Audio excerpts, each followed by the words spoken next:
নমস্কার বন্ধুরা, আমি সঞ্জিত সরকার আর তোমরা দেখছো জ্ঞান স্রোত। আজকের এই ভিডিওটি গুরুত্বপূর্ণ হতে চলেছে ক্লাস 11 ফার্স্ট সেমিস্টার অর্থাৎ একাদশ শ্রেণী প্রথম সেমিস্টারে যে সকল ছাত্রছাত্রীদের ইএনভিএস অর্থাৎ পরিবেশ বিদ্যা বিষয় রয়েছে তাদের জন্য কিন্তু আজকের এই ভিডিওটি অত্যন্ত গুরুত্বপূর্ণ। এর আগে আমি একাদশ শ্রেণী প্রথম সেমিস্টারের কিন্তু পরিবেশ বিদ্যা বিষয়ের উপর ভিত্তি করে দুটো ভিডিও দিয়ে দিয়েছি।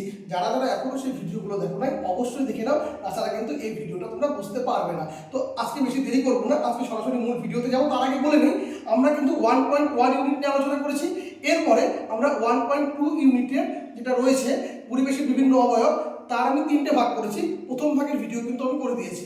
আজকে দ্বিতীয় ভাগ নিয়ে আলোচনা করবো। তো সেখানে আমরা দেখবো কি কি রয়েছে। তো দ্বিতীয় ভাগে আমি যেটা করেছি সেটা হচ্ছে পরিবেশের বিভিন্ন অবয়বে বায়ুমণ্ডল, সীতা বা অশ্বমণ্ডল এবং ভূ অভ্যন্তর, এই টপিকটা নিয়ে আলোচনা করবো।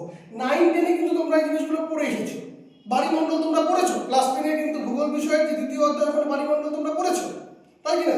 আর এখানে যে অশ্বমণ্ডল ভূ অভ্যন্তর, এটা তোমরা কিন্তু কম বেশি 9-এ পড়ে এসেছো। তো চলো আলোচনার মাধ্যমে বুঝে নিব যে আমরা 9 বা 10-এ পড়েছি কিনা। তো চলো দেখে নেওয়া যাক। প্রথমে আমরা আলোচনা করবো বায়ুমণ্ডলকে নিয়ে।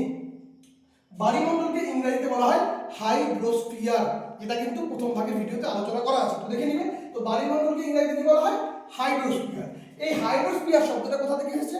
গ্রিক শব্দ হাইড্রো, হাইড্রোর অর্থ জল, এবং স্পাইরা, স্পাইরা অর্থ মণ্ডল, অর্থাৎ এই দুটো শব্দ থেকে কিন্তু এই শব্দটি এসেছে। সংজ্ঞা বললে কি বলবো? পৃথিবীর সমস্ত জলভাগকে, যেরকম মহাসাগর আছে, সাগর আছে, নদী আছে, হ্রদ আছে, ভূ অভ্যন্তরিত জল রয়েছে, তো এই যে পার্টগুলো, যত ভূগর্ভস্থ জল থেকে যত জল আছে, এই সমস্ত জলকে কিন্তু একত্রে বলা হয় বায়ুমণ্ডল। বোঝা গেল? এবার কি মিষ্টি জলের ভান্ডার, অর্থাৎ এটাকে ইংরেজিতে কি বলা হয়? Fresh water. এখানে কি পৃথিবীর মোট জলের মাত্র 3% কিন্তু আমরা পান করতে পারি। কত পার্সেন্ট পান করতে পারি? 3%। ধরে নাও 100 বালতি জল আছে, তার ভিতরে মাত্র 3% জল, মানে 3 বালতি জল কিন্তু আমাদের গ্রহণযোগ্য বা পানযোগ্য। তারও কিন্তু সিংহভাগ অর্থাৎ বেশিরভাগটা কিন্তু মেরু অঞ্চলে বরফ অবস্থায় কিন্তু জমা হয়ে আছে, মাথায় রাখবে। হ্যাঁ, এরপরে বাষ্পীভবন। বাষ্পীভবনকে দেখতে লাগবে, এর ইংরেজি নাম কি? ইভাপোরেশন। অর্থাৎ সূর্যের তাপে নদী, নালা বা সমুদ্র, সূর্যের তাপে নদী, নালা বা সমুদ্র এর তরল জল গ্যাসে পরিণত হয়, অর্থাৎ জলীয় বাষ্পে পরিণত হয়, বাতাসে উড়ে যাচ্ছে, এটাকে বলা হয় বাষ্পীভবন। অর্থাৎ কি? সূর্যের তাপে নদী, নালা বা সমুদ্রের যে তরল জলটা, এটা গ্যাসে রূপান্তরিত হচ্ছে বা জলীয় বাষ্পে রূপান্তরিত হয়ে উপরে চলে যাচ্ছে, এটাকে বলা হয় বাষ্পীভবন। এরপরে বাষ্পমোচন, অর্থাৎ এটাকে বলা হয় ট্রান্সপিরেশন। অর্থাৎ উদ্ভিদের মূলের সাহায্যে মাটি থেকে কি হচ্ছে, যে অতিরিক্ত জলটা শোষণ করছে, সেই জলটা কিন্তু পাতার সূক্ষ্ম ছিদ্র বা পত্ররন্ধ্রের মাধ্যমে কিন্তু বাষ্প আকারে ফিরে যাচ্ছে বা চলে যাচ্ছে বাতাসে, এটাকে বলা হয় হচ্ছে বাষ্পমোচন। এরপরে ঘনীভবন, যাকে ইংরেজিতে বলা হয় কনডেনসেশন। অর্থাৎ বায়ুমণ্ডলের জলীয় বাষ্প ঠান্ডা হয়ে পুনরায় তরল জলের ফোঁটা বা বরফ কণায় পরিণত হওয়ার প্রক্রিয়া। অর্থাৎ বায়ুমণ্ডলের যে জলীয় বাষ্প সেটা ঠান্ডা হচ্ছে, ওই পুনরায় কি হচ্ছে, তরল জলের ফোঁটা বা বরফ কণায় পরিণত হওয়ার যে প্রক্রিয়া, সেটাই কিন্তু অ্যাকচুয়ালি ঘনীভবন। অর্থাৎ যেটাতে মেঘ তৈরি হয়। ধরে নাও তুমি ফ্রিজের মধ্যে জলের বোতল রেখেছো, সেই জলের বোতলটাকে বের করে টেবিলের মধ্যে রেখেছো, এরপরে কি দেখা যাবে? আস্তে আস্তে সেই বোতলের গায়ে কিন্তু আস্তে আস্তে আস্তে আস্তে আস্তে বুঝি তোমার হচ্ছে ছোটো ছোটো কিন্তু জলের ফোঁটা জমে যাবে। এই জমে যাচ্ছে, এটা কি বলা হয়? হচ্ছে ঘনীভবন, মাথায় রাখবে। এরপরে অধঃক্ষেপণ, যাকে ইংরেজিতে বলা হয় প্রিসিপিটেশন। অর্থাৎ মেঘের জলকণা মাধ্যাকর্ষণের কারণে কি হচ্ছে, বৃষ্টি, শিলাবৃষ্টি বা তুষার আকারে ভূপৃষ্ঠে পতিত হওয়ার প্রক্রিয়া। মেঘের জলকণা, আমাদের পৃথিবীতে কি আছে? মাধ্যাকর্ষণ শক্তি আছে। এবার কি হচ্ছে, মেঘের জলকণাটা মাধ্যাকর্ষণ শক্তির কারণে বৃষ্টি, জল বা তুষারপাতের মাধ্যমে কিন্তু আমাদের ভূপৃষ্ঠে কিন্তু পতিত হচ্ছে। বোঝা যাচ্ছে? তো যখন মেঘ যখন খুব ভারী হয়ে যাবে, তখন কি হবে? সে আর ধরে রাখতে পারবে না, তখন সেটাই কিন্তু বৃষ্টি আকারে আমাদের এখানে পড়বে। এবার কি হচ্ছে, শিলামণ্ডল, বা আমরা আলোচনা করবো হচ্ছে সবচেয়ে ইম্পর্টেন্ট পার্ট শিলামণ্ডলকে নিয়ে। শিলামণ্ডলকে ইংরেজিতে বলা হয় লিথোস্ফিয়ার। কি বলা হয়? লিথোস্ফিয়ার। এখানে একটা স্টেপ মাথায় রাখবে। প্রথমে দেখো পৃথিবী স্তর, পৃথিবী স্তরের পরে কি আছে? ভূত্বক, ভূত্বকের পরে গুরুমণ্ডল, তারপরে কেন্দ্রমণ্ডল। কেন্দ্রমণ্ডলকে দুটো ভাগে ভাগ করা হয়, একটা বহিঃকেন্দ্রমণ্ডল, একটা অন্তঃকেন্দ্রমণ্ডল। ভূত্বক কোনটা? সিম্পলিফাই বোঝো, ডিম, দেখছো তো ডিম, ডিমের যে খোসা সাদা অংশটা আছে ডিম, হ্যাঁ, এটা হচ্ছে ধরে নাও তুমি ডাইরেক্টলি ভূত্বক। এবার গুরুমণ্ডল কোনটা? এবার ডিমের ভিতরে যেটা একটা জেলির মতো অংশটা রয়েছে সেটা কিন্তু অ্যাকচুয়ালি ডিমের সাদা অংশটাই গুরুমণ্ডল, অর্থাৎ এটা কিন্তু ম্যাগমা স্তর। হ্যাঁ, এখান থেকে কি হয় বলতো, লাভা বের হয়।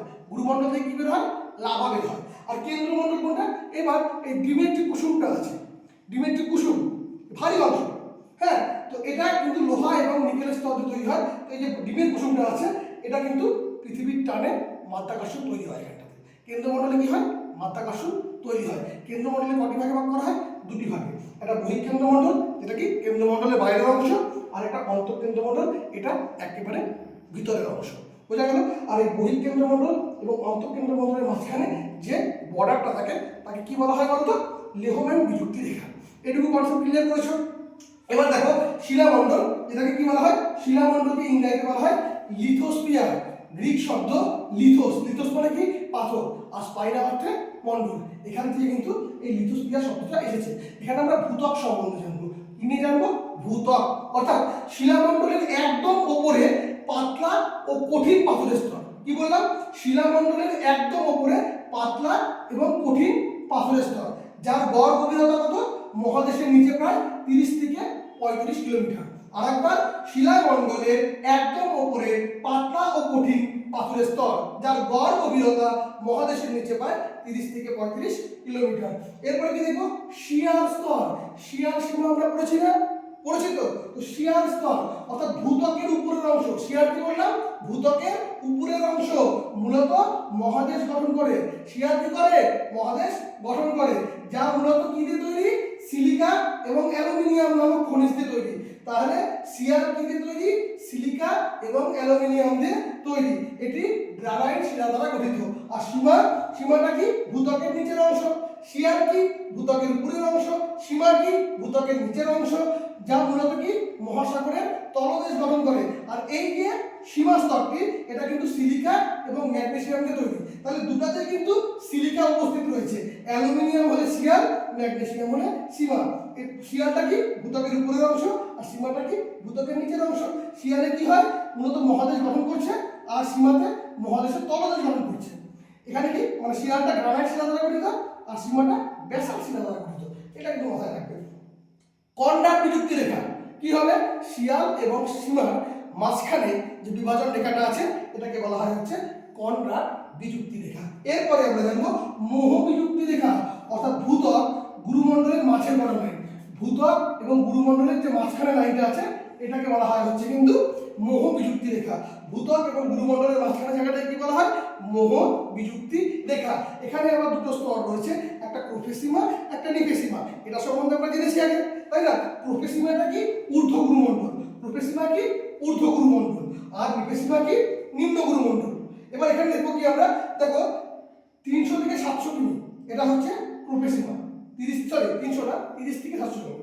তো প্রোফেসিমাটা কি, ঊর্ধ্ব গুরুমণ্ডল, এটা 30 থেকে 700 কিমি, যা প্রধানত কি দিয়ে তৈরি হচ্ছে, ক্রোমিয়াম, লোহা, সিলিকা, ম্যাগনেসিয়াম। অর্থাৎ সিলিকা এবং ম্যাগনেসিয়াম থেকে কিন্তু সীমা গঠিত হয়েছিল, তাই না? তো সিলিকা এবং ম্যাগনেসিয়াম কিন্তু প্রোফেসিমার মধ্যে আছে। দুটো শুধু অ্যাড হচ্ছে, কি, ক্রোমিয়াম এবং লোহা। আর নিফেসিমা কি, এটা নিম্ন গুরুমণ্ডল, এটা 700 থেকে 2900 কিমি, যা প্রধানত কি নিকেল এবং লোহা, সিলিকা এবং ম্যাগনেসিয়াম দিয়ে তৈরি। অর্থাৎ এখানে শুধুমাত্র কি হচ্ছে, নিকেলটা যুক্ত হচ্ছে। মাথায় রাখবে, সিলিকা কিন্তু প্রত্যেকটাতে উপস্থিত আছে। বুঝতে পারছো? তাহলে প্রোফেসিমা কি, ঊর্ধ্ব গুরুমণ্ডল 30 থেকে 700 কিমি, যা প্রধানত ক্রোমিয়াম, লোহা, সিলিকা এবং ম্যাগনেসিয়াম দ্বারা গঠিত। আর নিফেসিমা কি, নিম্ন গুরুমণ্ডল 700 থেকে 29 কিলোমিটার, যা প্রধানত নিকেল, লোহা, সিলিকা এবং ম্যাগনেসিয়াম দ্বারা গঠিত। আর প্রোফেসিমা এবং নিফেসিমার মাঝখানে যে বিভাজন রেখাটি আছে তাকে বলা হচ্ছে রেপিত্তি বিযুক্তি রেখা। তাহলে প্রোফেসিমা এবং নিফেসিমার মাঝে যে বিভাজন রেখাটা আছে সেটাকে বলা হচ্ছে কি, রেপিত্তি বিযুক্তি রেখা। অর্থাৎ গুরুমণ্ডলের দুটো উপস্তর, একটা কি, একটা হচ্ছে প্রোফেসিমা আর একটা নিফেসিমা, যে মধ্যবর্তী বিভাজন রেখা, তাই কি বলা হচ্ছে, রেপিত্তি বিযুক্তি রেখা। এরপরে গুটেনবার্গ বিযুক্তি রেখা, অর্থাৎ এই যে গুরুমণ্ডল এবং কেন্দ্রমণ্ডল এর যে মাঝখানের অংশটা, মানে যে বিভাজন রেখাটা আছে এটাকে বলা হয় হচ্ছে গুটেনবার্গ বিযুক্তি রেখা। আর ভূত্বক আর গুরুমণ্ডল হলে কি হবে, এটা হচ্ছে মোহ বিযুক্তি রেখা। বোঝা যাচ্ছে? গুরুমণ্ডল এবং কেন্দ্রমণ্ডলের মাঝে এটা থাকছে বিভাজন রেখাটা, তাকে বলা হচ্ছে গুটেনবার্গ বিযুক্তি রেখা। নিফে, নিফে কি, নিফে পৃথিবীর কেন্দ্রমণ্ডল স্তরটি অত্যন্ত ভারী। পৃথিবীর কেন্দ্রমণ্ডল কি, অত্যন্ত ভারী, এবং এবং এখানে খনিজ কি নিকেল এবং লোহা দিয়ে গঠিত বলে একে সংক্ষেপে নিফে বলা হয়। নিফেটা কি পৃথিবীর কেন্দ্রমণ্ডল যে আছে এই স্তরটা কিন্তু কি হচ্ছে অত্যন্ত ভারী, এখানে খনিজ দুটি কি আছে নিকেল এবং লোহা দিয়ে গঠিত, যার ফলে এটাকে সংক্ষেপে কি বলা হচ্ছে নিফে বলা হচ্ছে। বহিঃকেন্দ্রমণ্ডল, এই যে কেন্দ্রমণ্ডল দুটো ভাগে ভাগ করেছিলাম, বহিঃকেন্দ্রমণ্ডল এবং অন্তঃকেন্দ্রমণ্ডল। বহিঃকেন্দ্রমণ্ডল অর্থাৎ কেন্দ্রমণ্ডলের উপরের অংশ, বহিঃকেন্দ্রমণ্ডল কোনটা কেন্দ্রমণ্ডলের উপরের অংশ, এটা 2900 থেকে 5150 কিলোমিটার পর্যন্ত, যা প্রচন্ড তাপে সম্পূর্ণ তরল বা সান্দ্র অবস্থায় রয়েছে। আরেকবার দেখো বহিঃকেন্দ্রমণ্ডল কি কেন্দ্রমণ্ডলের উপরের অংশ 2900 থেকে 5150 কিমি, যা প্রচন্ড তাপে কি হচ্ছে সম্পূর্ণ তরল বা সান্দ্র অবস্থায় রয়েছে। আর লোহম্যান বিযুক্তি রেখা, লোহম্যান বিযুক্তি রেখা কোনটা এই বহিঃকেন্দ্রমণ্ডল এবং অন্তঃকেন্দ্রমণ্ডলের মাঝখানে বিভাজন রেখাটা, এটাকে বলা হচ্ছে লোহম্যান বিযুক্তি রেখা।